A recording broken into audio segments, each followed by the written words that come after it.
ರಾಜ್ಯ ಕಾಂಗ್ರೆಸ್ನಲ್ಲಿ ಕೆಪಿಸಿಸಿ ಅಧ್ಯಕ್ಷ ಸ್ಥಾನದ ವಿಚಾರವಾಗಿ ಸಾಕಷ್ಟು ಚರ್ಚೆ ಆಗ್ತಿದೆ. ಒಂದೇನು ಹೇಳ್ತಾ ಇದ್ದಾರೆ, ಈಗ ಪೂರ್ಣ ಪ್ರಮಾಣದ ಅಧ್ಯಕ್ಷ ಇದ್ರೇನೆ ಒಂದು ಸಂಘಟನೆಗೆ ಒಂದು ಚುರುಕು ಸಿಗುತ್ತೆ, ಹಾಗಾಗಿ ಪೂರ್ಣ ಪ್ರಮಾಣದ ಅಧ್ಯಕ್ಷ ಬೇಕು ಅಂತ ಹೇಳ್ತಿದ್ದಾರೆ. ಅದಕ್ಕೂ ಕಾರಣ ಕೊಡ್ತಾ ಇರುವಂಥದ್ದು ಇಲ್ಲಿ ಉಪಮುಖ್ಯಮಂತ್ರಿಗಳಾಗಿದ್ದಾರೆ, 2 ಪ್ರಮುಖ ಖಾತೆಗಳಿದ್ದಾವೆ. ಈ ಒತ್ತಡ ನಡುವೆ ಅದು ಪಕ್ಷ ಸಂಘಟನೆ ಐ ಥಿಂಕ್ ಇದು ಪಕ್ಷ ತೀರ್ಮಾನ ಮಾಡುತ್ತೆ. ಇದ್ರ ಬಗ್ಗೆ ನಾನು ಕಾಮೆಂಟ್ ಮಾಡೋದು ಅವಶ್ಯಕತೆ ಇಲ್ಲ. ಯಾರೇ ಏನೋ ಒಂದು ಅಭಿಪ್ರಾಯ ಕೊಟ್ಟಾಗ ಮಾಧ್ಯಮದಲ್ಲಿ ಬೇರೆ ಬೇರೆ ರೀತಿಯಲ್ಲಿ ವರ್ಣನೆ ಮಾಡತಕ್ಕಂಥದ್ದು ನಿಮಗೂ ಅದು ನೀವು ಮಾಡ್ತೀರಿ.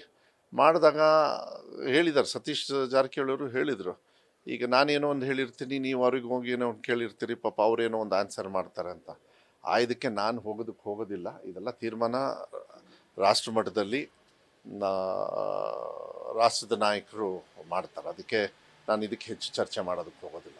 ಬದಲಾವಣೆ ಮಾಡುವಂತಹ ಸಂದರ್ಭ ಸನ್ನಿವೇಶ ಇದೆ ಕಾಂಗ್ರೆಸ್. ಅದು ಪಕ್ಷ ತೀರ್ಮಾನ ಮಾಡುತ್ತೆ. ನೀವು ಯಾಕೆ ತಲೆ ಕೆಡಿಸ್ಕೊಳ್ತೀರಿ? ಬಿಟ್ಬಿಡಿ ಅದನ್ನ. ಪಕ್ಷ ತೀರ್ಮಾನ ಮಾಡುತ್ತೆ. ಪಕ್ಷ ತೀರ್ಮಾನಕ್ಕೆ ಎಲ್ಲರೂ ಬದ್ಧರಾಗಿರ್ತಾರೆ.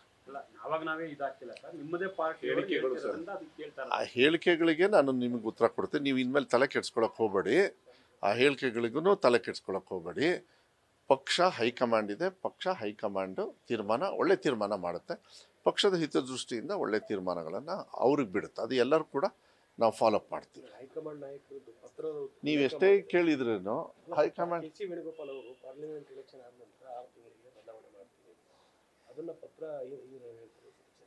ಆಯಿತು. ಅದು ವೇಣುಗೋಪಾಲ್ ಅವರು ಉತ್ತರ ಕೊಡ್ತಾರೆ, ತಗೊಳ್ಳಿ ಹೈಕಮಾಂಡ್ ಅವರಿಗೆ. ನೀವು ಯಾಕೆ ತಲೆ ಕೆಡಿಸ್ಕೊತೀರಾ? No problem. ರಾಜಣ್ಣವ್ರು ಅದನ್ನೇ ಹೇಳ್ತಾ ಇದ್ರು, ಈಗ ನಮ್ಮಿಂದ ಗೊಂದಲ ಇಲ್ಲ, ಹೈಕಮಾಂಡ್ ಇಂದ ಗೊಂದಲ ಇದೆ. ಅವ್ರು ಹೇಳಿದ್ರು, ಈಗ ರಾಜಣ್ಣವ್ರು ಹೇಳಿದ್ರೇನು ಒಂದೇ, ಮದಣ್ಣವ್ರು ಹೇಳಿದ್ರೇನು ಒಂದೇ. ವೇಣುಗೋಪಾಲ್ ಅವ್ರು ಏನು ಹೇಳಿದ್ದಾರೆ ಅದು ಹೈಕಮಾಂಡಿಗೆ ಅವ್ರು ಮಾತಾಡ್ಕೊಳ್ತಾರೆ. ಬಿಕಾಸ್ ಅವರೆಲ್ಲ ರಾಷ್ಟ್ರದ ನಾಯಕರು, ಅಡ್ಮಿನಿಸ್ಟ್ರೇಷನ್ ಎಲ್ಲ ನೋಡ್ತಾರೆ ಪಕ್ಷದ್ದು, ಅವ್ರಿಗೆ ಚೆನ್ನಾಗಿ ಗೊತ್ತಿರ್ತದೆ. ಅವ್ರು ಅದಕ್ಕೆ ಉತ್ತರ ಕೊಡ್ತಾರೆ, ಏನು ತೊಂದರೆ ಏನಿಲ್ಲ. ಬಿಜೆಪಿ ಹೇಳ್ತಿದ್ದಾರೆ, ಈಗ ಕಾಂಗ್ರೆಸ್ ಒಡೆದ ಮನೆ ಆಗಿದೆ, ಗೊಂದಲದ ಗೂಡಾಗಿದೆ. ಅವ್ರಿಗೆ ಎಷ್ಟು ಕಿಟಕಿ ಇದಾವೆ, ಎಷ್ಟು ಬಾಗಿಲಿದಾವೆ ಎಣ್ಸ್ಕೊಂಬರಕ್ಕೆ ಹೇಳ್ರಿ ಫಸ್ಟು ಅವ್ರ ಮನೆಗೆ. ನಮಗಿರೋದು ಒಂದೇ ಬಾಗಿಲು, ಅದು ಡೆಲ್ಲಿ ಹೈಕಮಾಂಡು. ಅವರಿಗೆ ಊರು ತುಂಬ ಇದಾವೆ ಬಾಗಿಲು. ಅದಕ್ಕೆ ಅವರು ಬೇಡ ಮಾತಾಡೋದು. ಅವ್ರ ಬಗ್ಗೆ ಯಾಕೆ ಮಾತಾಡಬೇಕು? ಅವರಿಗೆ ನಮ್ಮ ಬಗ್ಗೆ ಮಾತಾಡೋ ಯೋಗ್ಯತೆ ಇಲ್ಲ ಅಂತ ಹೇಳಿದ್ಮೇಲೆ ನಮಗೂ ಅವ್ರ ಬಗ್ಗೆ ಮಾತಾಡೋಕ್ಕೆ ಯೋಗ್ಯತೆ ಇರಲ್ಲ ಅಂತ ಹೇಳಿ ಬಂದ್ಬಿಡುತ್ತೆ. ಬೇಡ, ಅವ್ರ ತಲೆನೋವು ನೋಡಿಕೊಂಡ್ರೆ ಸಾಕು. ಅವ್ರು ಎಷ್ಟೇ ಇದಾವೆ ಬಾಗಿಲು ಅಂತ ಎಣಿಸ್ಕೊಳ್ಳಿ. ಅವ್ರ ಕಾಲ ಅವ್ರವ್ರೇ ಎಳ್ಕೊಂತಾರೆ, ಸರ್ಕಾರ ಬೀಳೋ ಹಂತಕ್ಕೆ ಹೋಗುತ್ತೆ ಅಂತ ಹೇಳ್ತಿದ್ದಾರೆ. ಈಗ ನಾನು ಹೇಳ್ತಾ ಇದ್ದೀನಲ್ಲ, ಈಗ ಅವ್ರು ಯಾರಿಗೆ ಅನ್ವಯ ಆಗ್ತಾ ಇದೆ ಅಂದರೆ ಅವ್ರ ಅನುಭವದ ಮೇಲೆ BJP ಅವ್ರು ಮಾತಾಡ್ತಾ ಇದ್ದಾರೆ. ಯಾಕೆಂದ್ರೆ ಬೆಳಗ್ಗೆಯಿಂದ ರಗಳ ಇರೋದೇ ಅವ್ರದ್ರಲ್ಲಿ, ನಮ್ದ್ರಲ್ಲ.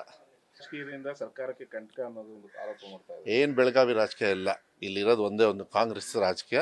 ಕಾಂಗ್ರೆಸ್ ರಾಜಕಾರಣ ಮಾತ್ರ ನಡೆಯೋದಿಲ್ಲ. ಸರ್, ಕಳೆದ ಸರ್ಕಾರದಲ್ಲೂ ಮೈತ್ರಿ ಸರ್ಕಾರದಲ್ಲೂ ಕೂಡ ಬೆಳಗಾವಿ ಜಿಲ್ಲಾ ರಾಜಕಾರಣ ಪ್ರಮುಖವಾಗಿ ಸರ್ಕಾರ ಆಯಿತು. ಆ ಮೂಲಕ ಸರ್ಕಾರ ಪತನ ಅನ್ನೋದು. ಈ ಸನ್ನಿವೇಶದಲ್ಲಿ ಕೂಡ ಬೆಳಗಾವಿ ಜಿಲ್ಲಾ ರಾಜಕಾರಣ ವಿಚಾರವೇ ಮುಂಚೂಣಿಗೆ ಬಂದಿದೆ ಅನ್ನುವಂಥದ್ದು. ಅದು ದಟ್ ಟೋಟಲ್ ಅವಾಗ ಇರ್ತಕ್ಕಂಥದ್ದು ಕೋಲಿಷನ್. 2 ಹೈಕಮಾಂಡ್ ಇರ್ತದೆ, ಒಂದು ಅಂಡರ್ಸ್ಟ್ಯಾಂಡಿಂಗಲ್ಲಿ ಮಾಡ್ತಾರೆ. ಅಂಡರ್ಸ್ಟ್ಯಾಂಡಿಂಗ್ ಕೊಲಾಪ್ಸ್ ಆದಾಗ ಸರ್ಕಾರಗಳು ಬೀಳೋದು ಸಹಜ. ಇಲ್ಲಿ ಹಂಗೆ ಬರೋದಿಲ್ಲ. ಇಲ್ಲಿ ಒಂದೇ ಹೈಕಮಾಂಡ್. ಇಲ್ಲಿ ಸರ್ಕಾರಕ್ಕೆ ಯಾವುದೇ ಥರದ ಎಫೆಕ್ಟ್ ಆಗೋದೇ ಇಲ್ಲ. ಅದನ್ನು ಹೈಕಮಾಂಡ್ ಅವ್ರು ಚೆನ್ನಾಗಿ ರೀತಿಯಲ್ಲಿ ನಿಭಾಯಿಸ್ತಾರೆ. ಕಾಂಗ್ರೆಸ್ಸಲ್ಲಿ ಯಾವುದೇ ರೀತಿಯ ಗೊಂದಲಗಳಿಲ್ಲ.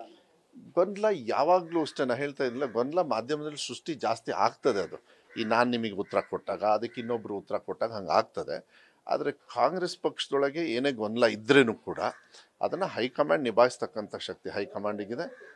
ಸಿದ್ದರಾಮಯ್ಯ ಅವರು ಸರ್ಕಾರ ಚೆನ್ನಾಗಿ ಕೆಲಸ ಮಾಡ್ತಾ ಇದೆ. ನಮಗೂ ಎಲ್ಲ ಕೆಲಸ ಕೊಟ್ಟಿದ್ದಾರೆ. ನಾವು ಕೂಡ ಒಳ್ಳೆ ರೀತಿಯಲ್ಲಿ ಕೆಲಸ ಮಾಡ್ಕೊಂಡು ಹೋಗ್ತಾ ಇದ್ದೀವಿ. ಅಧ್ಯಕ್ಷ ಸ್ಥಾನ ಅಂಗಡಿಯಲ್ಲಿ ಸಿಗಲ್ಲ, ಮಾರಾಟದ ವಸ್ತು ಅಲ್ಲ ಅಂತ ಹೇಳಿದ್ದಾರೆ. ಅದು ಸತ್ಯನೇ, ಇಲ್ಲ ಅಂತ ಹೇಳಲ್ಲ.